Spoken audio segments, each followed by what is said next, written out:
everyone, my name is Sara and welcome to Day to Day Knits episode 8. I live in Knoxville, Tennessee, even though I am Portuguese, and I live here with my husband Joseph and our dog Effie. If you notice something odd with the video or the colors or the sound, that's because I'm using a camera for the first time. Also, I have no idea what's in the frame or not, because I can only see it if I'm behind the camera.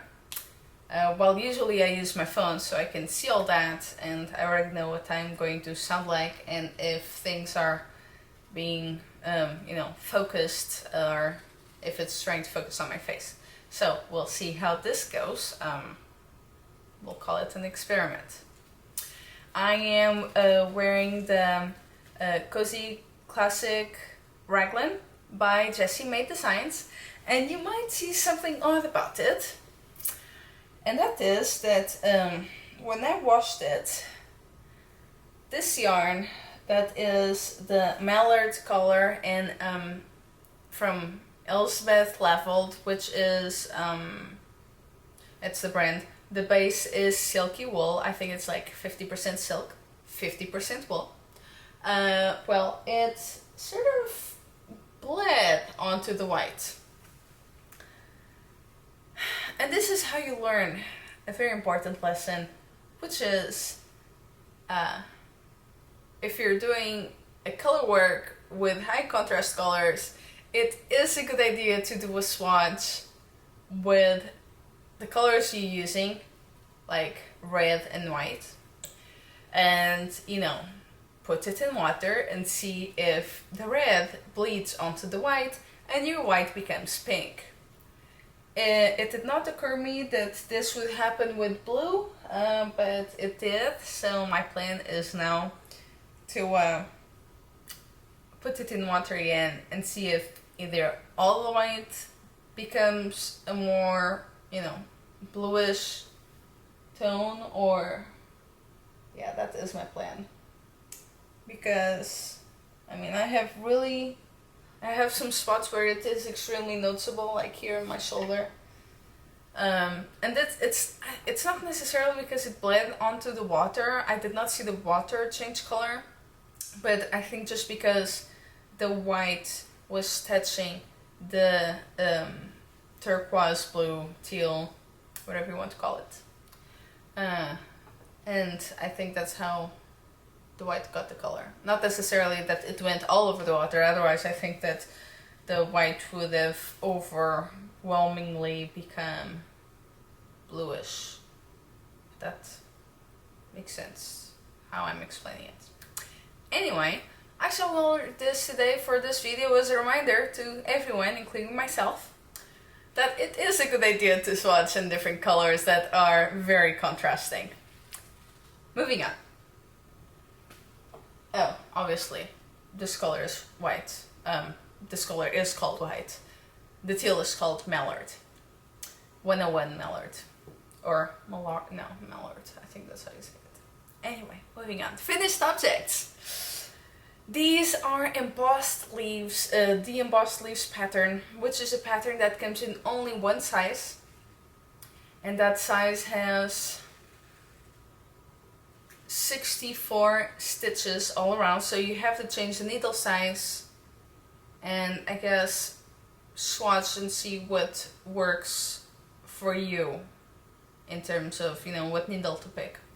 This works for me.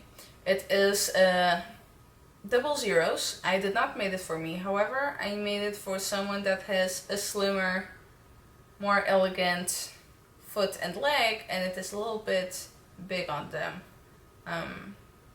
The lace is not stretched out on their foot, but I don't know, maybe if they can shrink it in the dryer, maybe that will work. And the pattern is by Schmidt, and the socks, and I'll put this closer, hopefully you can see how the green becomes white and the pretty leaf pattern that repeats throughout.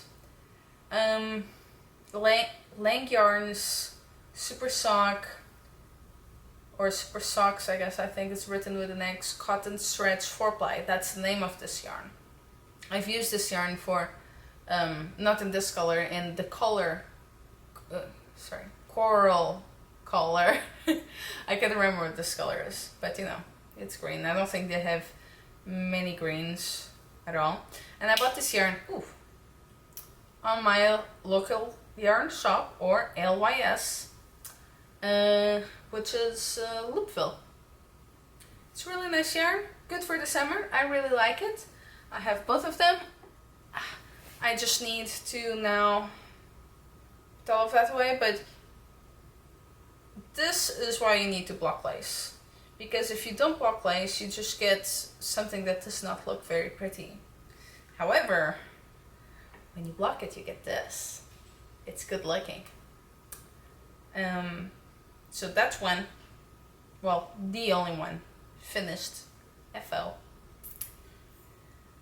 I'm really happy with it. It is a birthday present, and the person that is receiving it as a birthday present has seen it already. Happy birthday, Samantha. And then whips. I can say that about that pattern. It is easy. It is easy to memorize.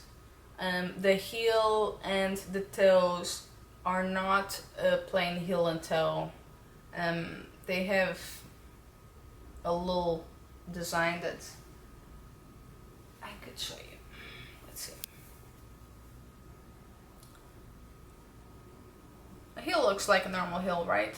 But you actually, on the heel flap, you work this row of, you know, texture.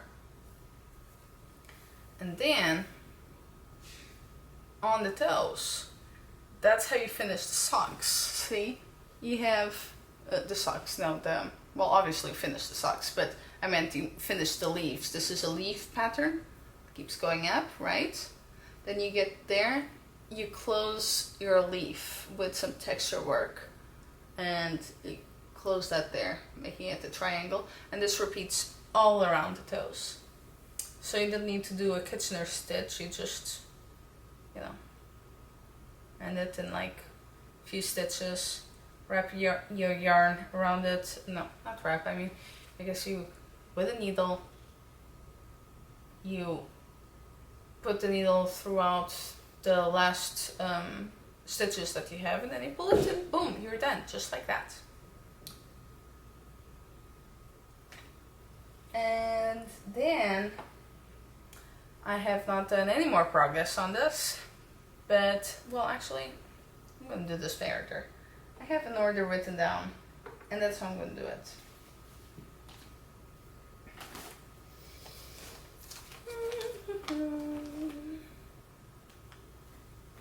The Coziest Memories by Kemper, Wray. Now, last time you heard me going on and on about how pretty these colors are, white and the green. And now I have then 2 more squares. I do 1 square per Sunday, and I'm doing 1 in this yarn that I used to make some booties for a baby, and then the other one in Elsebeth Lavold Mallard green that I used for a project in February of this year, so I'm catching up. Soon I will not be able to do 1 square every Sunday because I will not have enough yarn to use for the squares. We'll see. But if you're doing a project like this, you know, that involves all these different colors, that is not going to be, you know, worn close to your body and therefore not need to be washed as often. I think it's okay to use super contrasting colors together. Bleeding colors. This one's also bleeding color. This pink. And this one was extremely obvious once I put it in the water, because the water became pink, and not just a baby pink, a really bright pink. So I'm careful with what I wear that outfit with. It's a pair of shorts. So this, when I have to start doing a second row sometime soon, I'm sure, is my first row of the Coziest Memory, by Kemper Wray. All the yarn. I can't remember what this yarn is, and I do not have my notebook with me, so sorry. But I can say that if you are in Knoxville, I did get it from Loopville, and it is a yarn that they suggested for baby wear.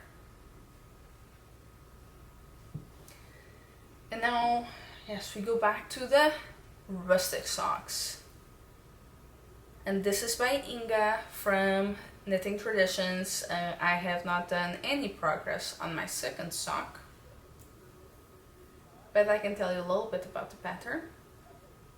It's a cable pattern. It has two little cables on the sides, and then one longer cable right on the front on the middle. I scooched it to the side so you can see it properly, because it's literally down the middle. It would be hard to show. No Kitchener stitch on the heel, if that's not the sort of thing you like to do. And not on the heel, sorry, the toes. And on the heel, you do the heel flap. Not the heel, well, you finish the heel flap in the way that apparently they do in Norway and probably some other countries too, I don't know. But basically you finish the heel by stitching the whole thing together at the bottom. Well, yeah, stitching, knitting the whole thing together. You're not using a tapestry needle, you're using your knitting needles. And the yarn is by Long Dog Yarns, and the color is gingerbread and bounce sock. It's a very good yarn to work with. You can see it's like slightly heathered. I hope you can see that it's slightly heathered. And I really like this pattern. I think it's really cute. Maybe one day there will be some mittens to match. That would be adorable. And then I have the Sorrel. This has a ton of progress. I'm really happy with it. Let's see. Sorry. There we go. It's really warm. Really warm. I've tried it a couple of times. Oh, this Sorrel is by Wool and Pine, by the way. It is a winter sweater in this case, but there are two other patterns, one for spring and fall, and then another one for the summer. And this is done with Mondim yarn for the main body, you know, the main yarn. And then for the mohair, I'm using on top Rosários for Aurora, and I don't remember the color. And then from I think it's Katia 50 Mohair concept or something like that. That's what I have for this white mohair. And then the yellow mohair. I'm gonna put it closer to the camera and show it sort of slowly so you can see the colors. So I start with the light pink mohair and the dark pink Mondim, and then I have some speckled Mondim, still with the pink mohair, but white with pink speckles. Different shade of pink though, it's like more red. And then my pink mohair finish, so you can see how there is like a huge change from the white mohair and the light pink mohair. I didn't think that the change would be so noticeable. and I'm not sure if I'm going to fix this sometime in the future by threading some white mohair on the top every other row for a little bit, or if I'm just going to let it be. So then I keep that for a while, and then I start blending in the beige Mondim, still with a white mohair. Then I'm done with the speckled pink Mondim, and still with the beige Mondim, I start blending in my yellow mohair. Canary, bright canary yellow, it's a beautiful color.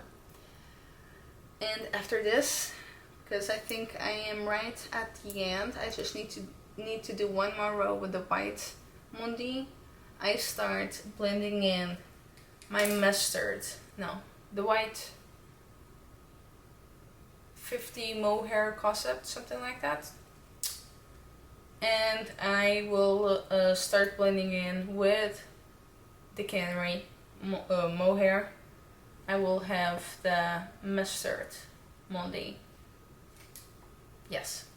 And then I do the ribbing, and boom, I'm done with the body, and I can show you all what it looks like. And then I start on the sleeves.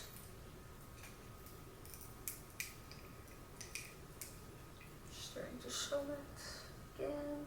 That's the front. This is the back.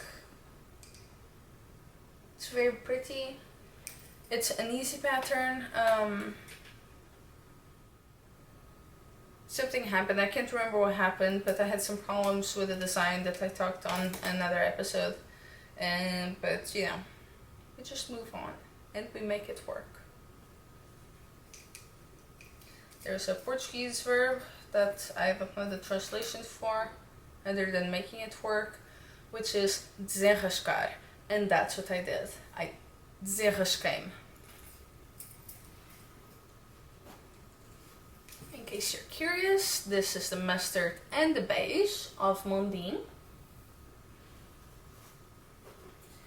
And these are the mohair colors that I'm using at the bottom of the sweater.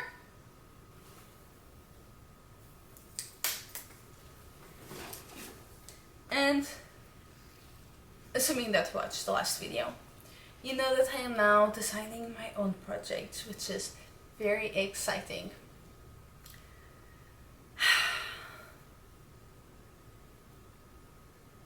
And this is my Hera sock. It has Hera means ivy, but it's also the name of the goddess that was Zeus's wife. And it's basically a leaf pattern coming down. It is done with 3 charts. If you don't know how to read charts, it is very easy to find it online how to do it. That's how I learned. I just went to a website and googled how to read charts knitting, and boom, got all the information I needed. And so basically, leafy pattern coming down the sock, and then on the side you have some eyelets. I think the heel fits really nicely, and I'm loving it. And for this one you do have to do a Kitchener stitch. It is basically a shorty with lace. This yarn is Mondim, which is the recommended yarn. You do not have to use a color this dark. Mondim comes in many different colors. This one unfortunately does not show off the lace as much as I wish it did, but they have lighter colors, and of course you can use other yarns that have similar characteristics, and in this case it's just 100% wool. It feels rustic. Now for the Sorrel, it's the same yarn, but since I'm wrapping it with Mondim, it's Mondim yarn that I'm wrapping with Mohair, it feels a whole lot softer. This one feels rustic, which is something that I really appreciate. And it's not like I'm gonna get itchy feet. It's not a problem that I have. I really like it. It fits perfectly on my foot. And I've had one of my testers, she's already finished hers, and she said the same thing. And to quote her, it was a really nice email that I got. She said that the heel and the toes fit perfectly, and that she's in love with the subtle and romantic lace pattern. She did hers in white, and I will have the photos on Ravelry once this pattern is out, which should be sometime in July, probably mid-July or so.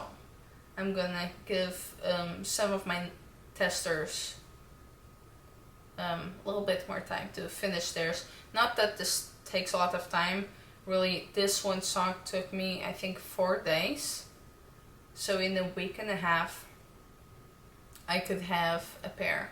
I just have been really into my Sorrel, and I'm just trying to wrap that up. Especially since the Make Good podcast that I listen to is going to have another knit along. I started the Sorrel in time for their previous knit along, and the next knit along is going to be just Jessie made designs, and you can do whatever. I'm probably going to do the what is it called? It's a top. It's one of her new tops. I think it's the newest one of them all. And it is the Flutter but top, I think. There's a pair of shorts that goes with it. It is super cute. I really like it. And while some people wear it as a like housewear or a pajama type thing, I plan on wearing it outside. As long as it's not see-through, it should not be a problem. And that is why I'm also doing it with a summer-friendly yarn, which is not something I've ever done. I usually work with wools and such all year long, really, as you can see. Dealing with Mohair in the middle of June. Anyway, I'm really loving this. I am going to keep working on patterns, and I'll let you all know when they are available on Ravelry, so that you could, give them a try. And I think that is all when it comes to webs. So if you're into acquisitions, stay with me because I have 4 skeins of yarn. It's crazy. And if you're not, then I will see you next time, and I hope you have a great day and weekend, and we can just, a couple weeks until we see each other next time, I guess. So, for acquisitions, this is going to be for another design that I'm doing, which is a little, it's not really a shawl, it's just a little scarf design. And when I say scarf, I mean the kind that you just tie around your neck, not the kind that you wrap for the winter. And that is using this yarn, which is Shiwi Kwan, which is a Japanese yarn.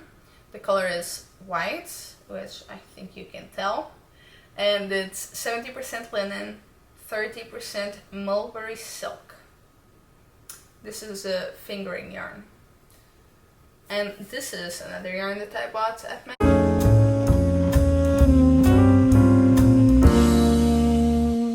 So my camera overheated and it decided to pause the video, so here we go again. And also, I'm probably not going to do this again, I'm just going to use my phone.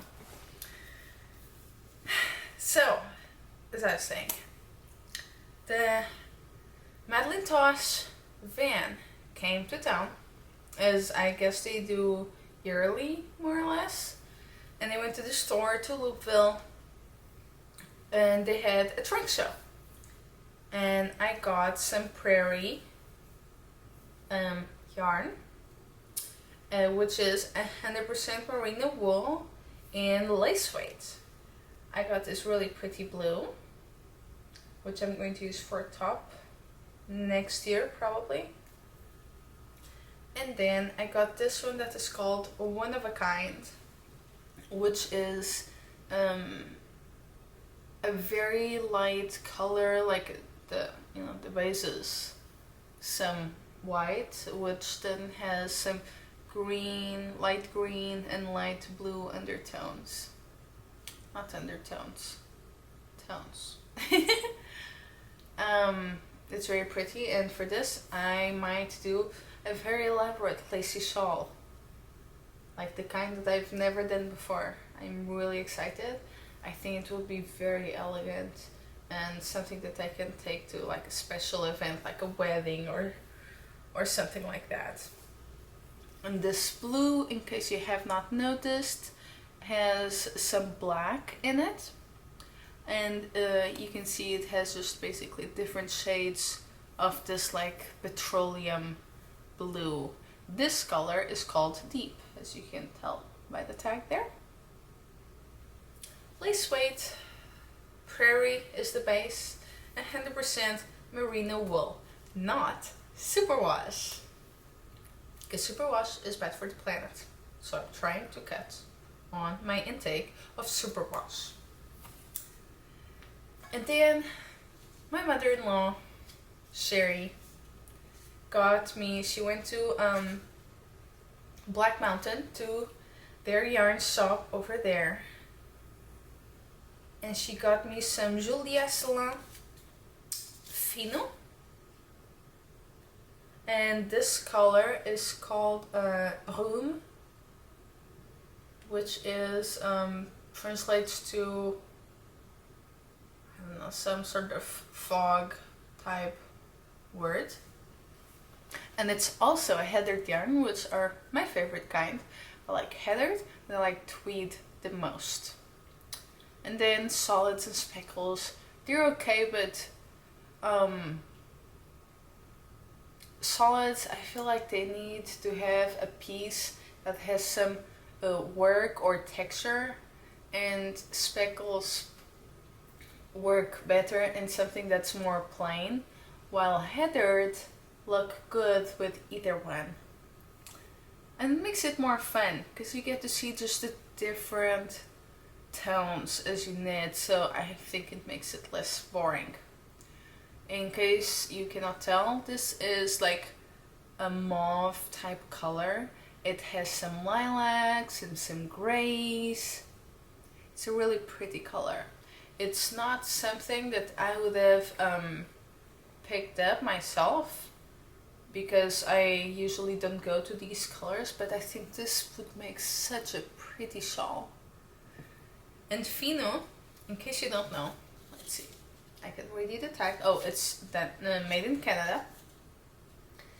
And the mat toss is made in Texas, and the shibui is made in Japan. So Fino is 75% merino, 50% cashmere, and 10% silk. I mean, this is soft. I really love it. I think it's gonna be really pretty. I think it's gonna really look good in the winter season. And really, if I were to go to a fancy Halloween party or something, because you know, purple, Halloween, they go together. But just generally, I think this is going to be really good looking for the winter. It's going to bring some color, not too much color. Very, very pretty. I really like it. It's really soft. This is my first Julia Salin skein. And I'm going to appreciate it and take care of it. And then, my last purchase. I think you've heard me before talking about how I wash my knits, and that is basically I fill a little plastic tub of cold water, and then I put some soak in it. It says a certain amount here, 1 teaspoon per gallon of cold water. Really, I just open this and I do like this, and some comes out. And then you just let it stay there for like 15 minutes or more. And you don't have to rinse it unless you want to. Like for example, if I was going to wash something that I had on my face, like a face mask or something, I would rinse this because, you know, I don't want to have some reaction to something that's right on my face touching me for a long time. But I use this for everything that needs to be hand washed, from lacy stuff, stuff that cannot go to the machine that's like too delicate, and all of my knitwear, both the one that I knit myself and the one that is machine knit and, you know, sold worldwide in stores. Basically, you know, fast fashion type clothing. If it's knitwear stuff, I wash it with soak. The bottles can be this size or bigger. This size is, it says 18 washes, more or less, that you can have. And let's see. Oh, and also you don't need to scrub your clothes unless you want to, but you don't have to. It's also made in Canada. But what did I want to see? Oh, the amount. 90 milliliters and 3 fluid ounces. And this is something that does not have alcohol in it, so you can send it by mail if you want to. I sent some to my mom because I gave her some knitwear, and so I gave her a little bottle so that she can wash her knitwear last Christmas. And this smell is yuzu. You can have scentless.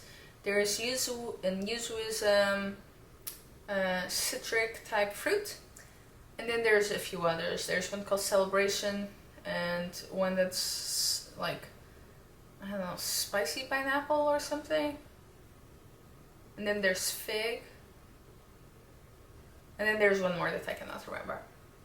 But you can buy them online, or you could go to your local knit store and they probably have this. Comes in different sizes. There's the bottle, and then there's spray as well. I really like it.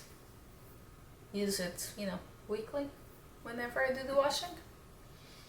And yeah. And this is it. I hope you enjoyed it. I hope that me using the camera wasn't a problem. Oh, and something else I'm gonna do, or I'm thinking of doing, is I'm planning on doing gosh, what is it called? Vlogmas, which is I film like one day, well, not once a day, but there will be a little short video every day from the 1st of December to the 24th or 25th of December. My favorite vlogmas that I've been watching recently is by the Crazy Sock Lady, and I just plan to do something, you know, similar. I'm not sure I'm going to do an advent calendar like she does. She gets these advent calendars that, you know, you all can get, where you open your little advent for the day present. And she usually gets things that have I think it's like 20 grams of superwash merino wool, I think, that you can use on socks or just different projects. Usually they come with a pattern or two, and if I can find a rustic advent calendar, I would like to do that. And if I can't, then I won't. Or I think I'd like a mohair calendar. I think that could be cute. And maybe one day if I cannot find it, then I just buy a ton of mohair skeins. That would be too expensive. I probably can't do that. But it would be fun to just, you know, have them all, like buy a ton of them, just different colors, one for every day. And I'll ask Joseph to put them in little bags and to like seal the bags. And then I could just write 1, 2, you know, for every day. And then I'd open them on the day. I mean, I would already sort of know what's there, but I would not know exactly what the color was that I was gonna get. And really, if I buy it enough in advance, I might not even quite remember what the color looks like. Well, if you can't buy something, then just make it, you know. So I don't know, maybe I'll do that. But basically really short videos, like maybe just 10 minutes with a nice Christmas cozy song, and you just get to see snippets of my day and snippets of my knitting. I think that could be fun, especially since part of that time I'll be traveling. So you get to see different things that you would not usually see at the Vlogmas. That could be fun. Anyway, I hope you all have a great day. I am going to edit this and see how good or how bad it is. And I don't know, I'll keep using my phone. And maybe one day I'll get a filming camera. One day, maybe. Well, I will see you 2 weeks from now, hopefully with a written pattern ready to go on Ravelry in case you want to knit it. I'm looking forward to reading your comments and see if you guys have anything to say about the video or about Vlogmas or about the patterns, or if you have any questions, do ask. I like to be helpful. Alright guys, I hope you all have a wonderful time and that you enjoyed this video, and I shall see you in 2 weeks.